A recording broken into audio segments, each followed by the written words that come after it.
धर्म प्रधान मेरे राम चारों पुत्रों में ज्येष्ठ हैं, इसलिए उस पर मेरा प्रेम सबसे अधिक है। आप राम को ना ले जाइए। वो राक्षस कैसे पराक्रमी हैं, किसके पुत्र हैं, कौन है और उनका डील डोल कैसा है। मुनिश्रेष्ठ, उनकी रक्षा कौन करते हैं। राम उन राक्षसों का सामना कैसे कर सकता है। ब्राह्मण मेरे सैनिकों को या स्वयं मुझे ही उन मायायोधी राक्षसों का प्रतिकार कैसे करना चाहिए। भगवान, ये सारी बातें आप मुझे बताइए। उन दृष्टि के उन दृष्टि के साथ युद्ध में मुझे कैसे खड़ा होना चाहिए, क्योंकि राक्षस बड़े बलाभिमानी होते हैं। दोस्तों, उस वक्त क्या होता था, जब भी कोई ऋषि, महर्षि, ब्रह्म ऋषि यज्ञ करते थे तो राक्षस क्या करते थे, उनका यज्ञ संपन्न ना हो इस वजह से वहां पर मांस फेंक देते थे। और कई बार तो वो ऋषियों को उठाकर ले जाते थे, और कई बार तो वो ऋषियों के बच्चों को उठाकर ले जाते थे और उनको खा जाते थे। राजा दशरथ की इस बात को सुनकर विश्वामित्र जी बोले, महाराज, रावण नाम से प्रसिद्ध एक राक्षस है जो महर्षि पुलस्त्य कुल में उत्पन्न हुआ है। वो ब्रह्मा जी से मुंह मांगा वरदान प्राप्त हुआ है, जिससे महान बलशाली और महापराक्रमी होकर बहुसंख्य राक्षसों से घिरा हुआ है। वह तीन निशाचर तीनों लोकों के निवासियों को अत्यंत कष्ट दे रहा है। सुना जाता है कि राक्षस राज रावण विश्वामुनि का और औरस पुत्र है तथा साक्षात कुबेर का भाई है।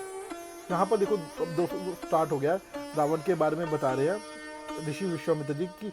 जो रावण है वो महर्षि पुलस्त्य के कुल में उत्पन्न हुआ। महर्षि पुलस्त्य भगवान ब्रह्मा के पुत्र थे, तो उसी कुल में उत्पन्न हुआ। और पुत्र किनका है, वो रावण जो है वो पुत्र है, विश्वामुनि का पुत्र है और कुबेर का वो भाई है।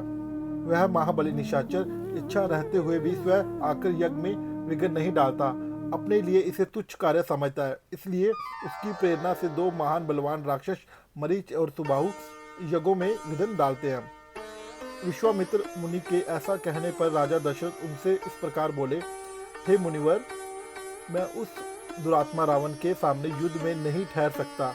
देखिए, यहाँ पर राजा दशरथ जी ऋषि विश्वामित्र को बोलते हैं, हे मुनिवर, आपको पता ही है कि मैं भी रावण के सम्मुख नहीं ठहर सकता युद्ध में, क्योंकि रावण बहुत शक्तिशाली था। दोस्तों, अभी जब हम पूरी रामायण कंप्लीट करेंगे उसके बाद उत्तरकांड आता है, उसमें भगवान राम को जब ऋषि आते हैं तो बताते हैं कि रावण एक्चुअल में कौन था, रावण के पास क्या क्या शक्तियाँ थी। जब रावण को भगवान राम मारते हैं जब रावण को भगवान राम मारते हैं उसके बाद जब उत्तरकांड स्टार्ट होगा उसमें हम पूरी बात करेंगे। अभी हम आगे बढ़ते हैं। धर्मज्ञ महर्षि, आप मेरे पुत्र पर तथा मुझ मंदभागी दशरथ पर कृपा कीजिए, क्योंकि आप मेरे देवता तथा गुरु हैं। तो ऋषि विश्वामित्र जी को राजा दशरथ जी कहते हैं, हे धर्मज्ञ महर्षि, जब मैं खुद नहीं रावण को मार सकता, मेरी सेना नहीं मार सकती, ये तो फिर भी बालक है, आप ये कैसे मारेगा। मुझ पर कृपा कीजिए। आप में रावण का वेग तो देवता, दानव, गंधर्व, यक्ष, गरुड़ और नाग भी नहीं सहन कर सकते, फिर मनुष्य की तो बात ही क्या है। मुनिश्रेष्ठ, रावण सम्रांगन में बलवानों के बालक अपहरण कर लेता है। अंत में अपनी सेना और पुत्रों के साथ रहकर भी उससे अथा उसके सैनिकों के साथ युद्ध करने में असमर्थ हूँ।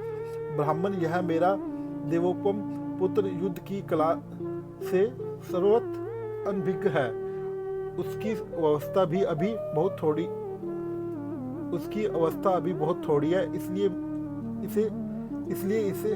मैं इसे किसी तरह नहीं छोड़ूंगा।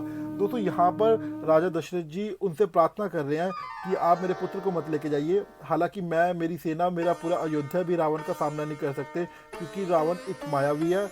वो युद्ध में बच्चों को चुरा लेता है, औरतों को चुरा लेता है और अपनी माया से वो जीत जाता है। वो शक्तिशाली है, ब्रह्मा जी से उसे वरदान मिला हुआ था। तो यहाँ पर बता रहे हैं कि मैं भी उनसे नहीं जीत सकता। राम जी तो फिर भी बच्चे हैं, आप उनको मत लेके जाइए, उनको मत छीनिए।